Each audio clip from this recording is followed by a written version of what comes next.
Hi everyone. In this video we'll be studying about time domain representation of LTI systems. Now before going through this we should be knowing what do you mean by LTI, right? It stands for linear and time invariant. L is for linear and TI stands for time invariant systems. That means the systems which satisfy the linearity property. See, we had seen this properties in my previous videos. So if you have any doubt, you can go back and check for these properties. So if you have a system which is transformation on input, that is x of n, and you get y of n. Now you will be given with the expression for output in terms of input, right? If input is a linear combination or weighted sum of two or more signals, then output is the weighted sum of responses to individual signals. If this property is satisfied, then the system is called linear system. Now if there is a shift in the input which results in the corresponding shift in the output, then it is called a time invariant system, right? This is an example of a discrete time system. So we have solved so many problems. I've solved so many problems in my previous videos. So if you have any doubt regarding the properties of systems, that is linearity, time invariance, stability, causality, and so on, you can go back and check my videos in my channel. Now these systems are represented in time domain. There are different types of representation of systems. One is basically impulse response representation. Impulse response representation. Second one is block diagram representation.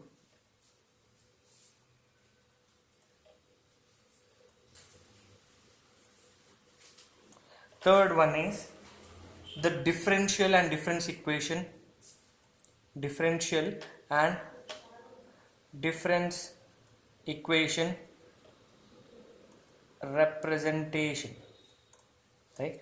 So the LTI system in time domain can be represented in terms of its impulse response, in terms of block diagram, and in differential or difference equation. Now this differential is for the continuous time signal, and difference equation is for discrete time signal. Now one of the reason for us to go for LTI system is they exhibit superposition property. Now superposition property is nothing but the linearity property. Now we'll check the first representation of system, that is impulse response representation. Now here you see that input is x of n, output is y of n. There is a transformation taking place. That means there is a system which takes the input x of n and it does some transformation on x of n and gives y of n as the output. Now if my input is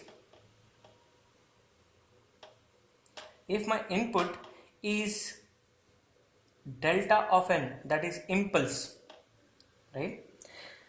So you should be knowing this fact before going to impulse response representation, or before going further into this topic. If input is delta of n, that is impulse, right? I can write this as impulse. Then the output of the system is the response to impulse function, right? So the response to impulse function is called as impulse response. Impulse response of the system, right?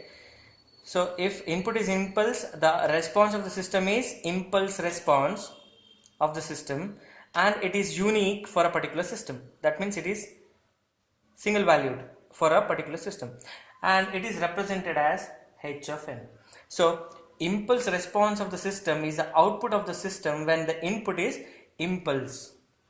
So this is a definition of impulse response of a system. Now consider the signal x of n, which extends from -2 to +2 with amplitude of -1, 2, 2, 1 and 0.5. Now I can write the input x of n. Remember, we are dealing with input and output, that is x of n, some transformation, and this is y of n. Now I can represent input as a weighted sum of shifted impulses.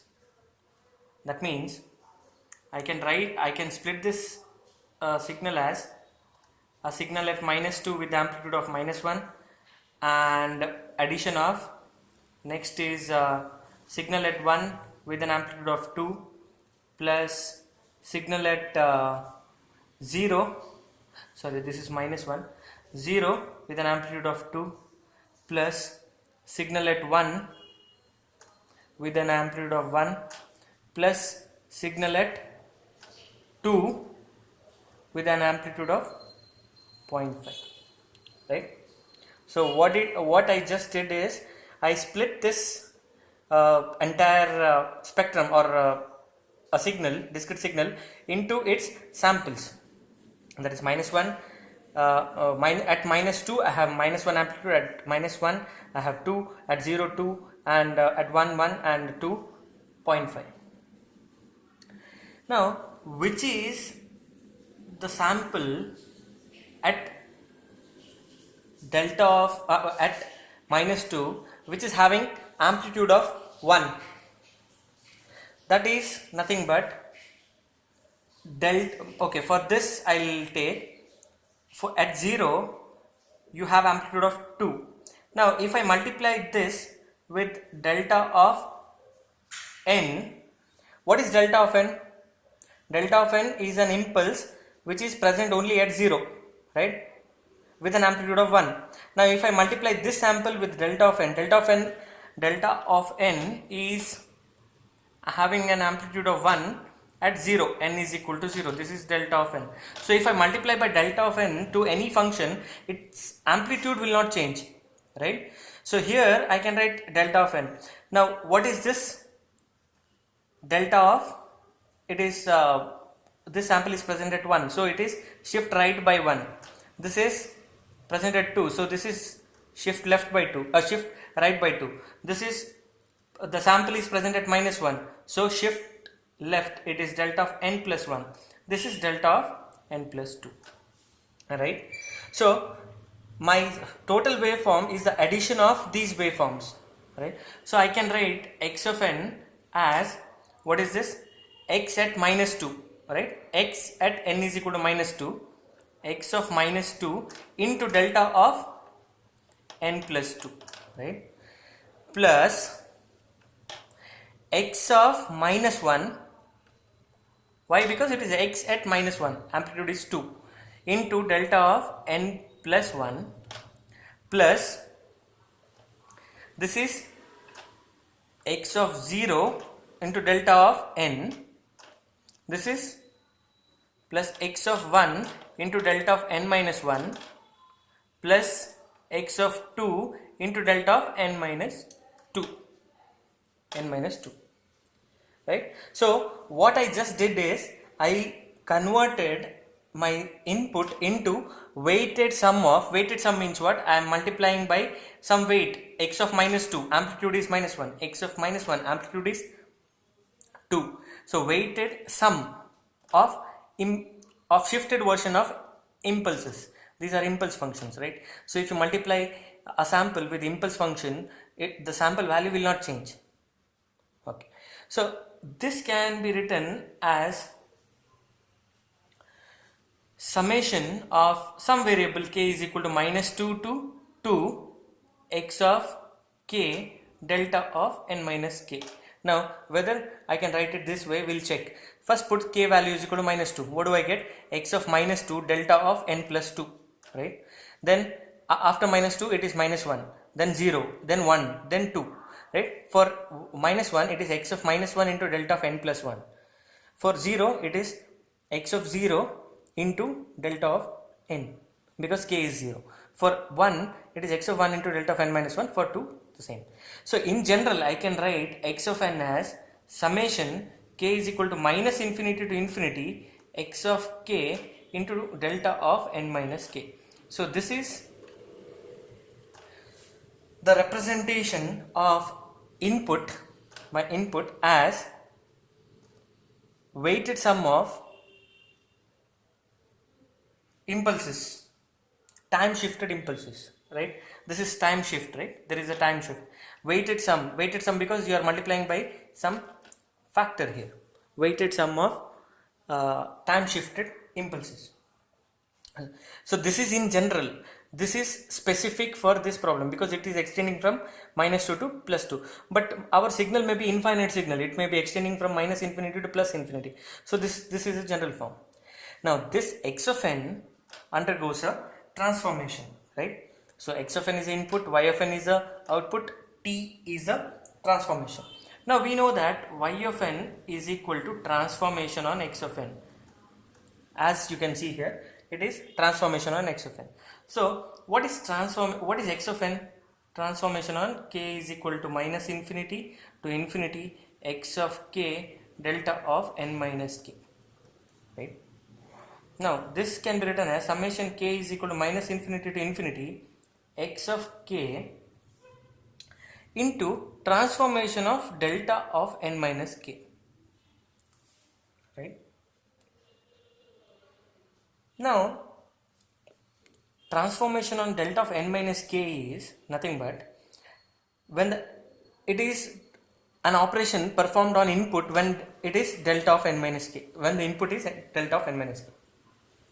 I have previously discussed that when the input is x of n is equal to delta of n, y of n is h of n, that is impulse response. Now this is basic of impulse response. Now input is delta of n minus k, then what should be the output here? It is h of n minus k. So the transformation on the input delta of n minus k is h of n minus k. So I'll be getting y of n as summation k is equal to minus infinity to infinity x of k into h of n minus k. So, and this weighted sum of shifted version of impulse response is called, this sum as a whole is called convolution sum. Convolution sum, right? So if you are given with the signal x of n and if you are given with the impulse response of the system, you can find the output of any system, output of that system, given input as well as impulse response by using convolution sum equation. So this is the classical equation for convolution sum. This was for discrete time signals, and same thing holds good for continuous time signal as well, wherein the summation gets converted into integration and it is called convolution integral. So that we'll be discussing later, but we'll solve some problems under convolution sum. So this finishes the introduction to time domain representation of LTI system, and I have covered convolution sum. So given input and impulse response, we can find output of a system. Thank you for watching.